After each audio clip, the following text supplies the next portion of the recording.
Okay, so today I'm going to be doing a quick video on the issues and reliability that I've had with my Honda CB500X. So overall, it's been a great bike. I really like the bike. I actually love it. It's been perfect for what I've done.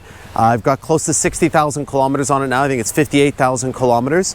And overall, it's been a really, really good bike, but I have faced two significant issues, one being quite actually dangerous and unexpected, a little bit disappointing. So I'll get right into it. Again, other than that, it's been a great bike.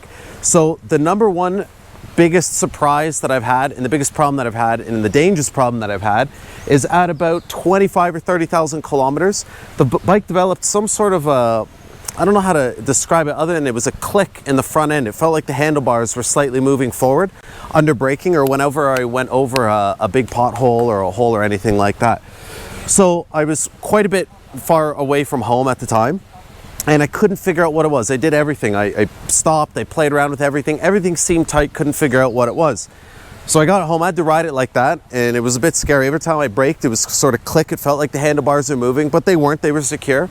When I got it home, put it up on the lift, took the front wheel off. As soon as I took the front wheel off, you could feel the forks moving back and forth when I pulled the forks back and forth. So what actually happened was when I took it up and I could feel the forks moving. I went here underneath the triple tree where the triple tree is secured to the head bearing. I took the cap off, and the nut that holds it on was actually finger tight. I could back it off with my fingers. So the head nut bearing nut had come loose. So, and I'd never touched that. When I built the bike, I never touched that. That was from the factory. So I torqued it back down to the torque specs and took it out for a ride. Same thing. I could still feel a little bit. It wasn't quite as bad, but I could still feel that clicking, some looseness in the front end. So I took it to the Honda dealership, and he took it off, and I guess what happened, underneath the head bearing, there's the triple tree, and then there's a bearing and a race, and you need a special tool to tighten it down. The mechanic at Honda told me it was the first time he's ever seen one of them back off. He couldn't offer an explanation as to why. I've ridden the bike pretty hard, but not as hard as a lot of other people have ridden these bikes, and definitely that shouldn't happen. So at about 25, 30,000 kilometers, the nut that holds the steering bearing, the head bearing on, backed off. So if you ever feel, I've never heard of anybody else having this problem, but if you feel sort of a clicking in the front end, like the handlebars are loose, that's probably your culprit, or at least it's a good check to check that. So that's the major problem that I had with the bike, and the only one that really was a safety concern. The other problem that I've had here is, and I knew before I purchased the bike, I knew that it was a potential problem. I had a problem with the water pump. So at about, I think 8,000 kilometers, it started pissing out oil and coolant. I got that replaced under warranty. That wasn't a problem. I kind of expected it. Contrary to what the mechanics at the Honda dealership will say, it's a known problem on the bike, on the forums and everything. Multiple people have had this problem.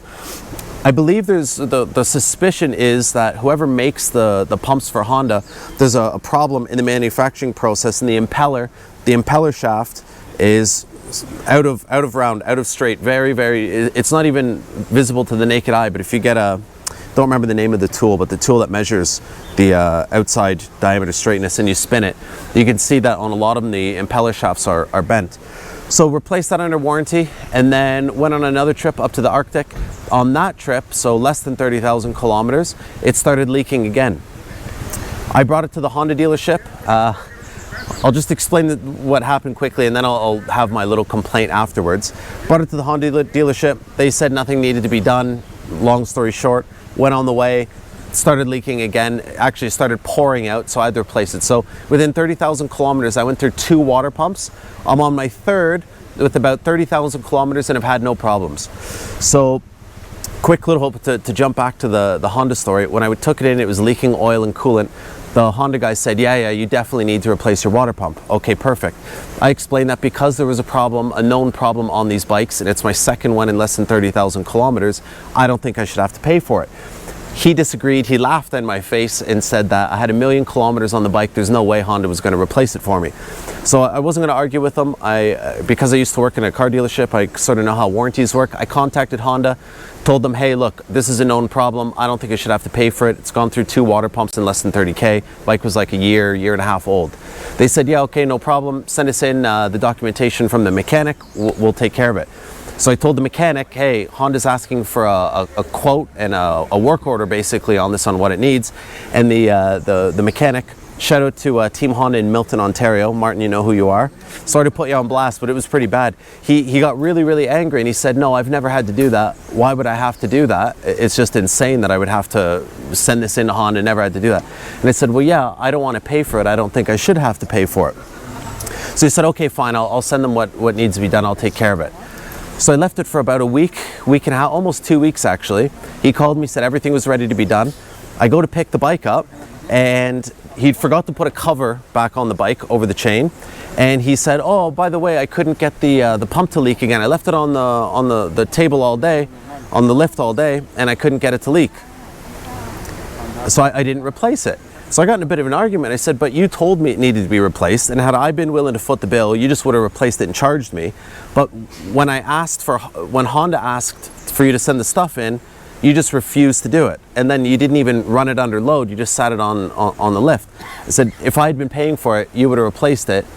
But because I tried to get Honda to warranty it, you wouldn't do it. He said, no, it doesn't need it. He knew I was leaving the next day. Sure enough, I left the next day and it started leaking, so I had to pay for it in America to get it replaced. But anyway, the bike, other than that's been great. It got 60,000 kilometers, from 30,000 to 60,000. I've had no problems whatsoever. The only thing, the water pump, and I have heard it's a known problem. Had to do that twice, so I'm on my third one. And the head bearing, watch out for that. I've never heard anybody else with that problem. That was a pretty bad one. Had I kept riding it and not figured it out, that nut was, every time it was hitting something, it was backing off a little bit more, and then nothing would have been holding in. So, but other than that, honestly, I absolutely love the bike. It's a 2020 Honda CB500X. It's brought me through quite a few countries. I've got 60,000 kilometers on it, and I'll probably hit 100,000 before too long. So hopefully you enjoyed that and it was helpful for anybody. If you liked the video, give me a like, and if you let me know in the comments any questions you have about the bike or any issues you might have had that I haven't. And yeah, if you want to follow the rest of my journey all the way to Argentina and around the world, you can give me a follow. Thanks a lot.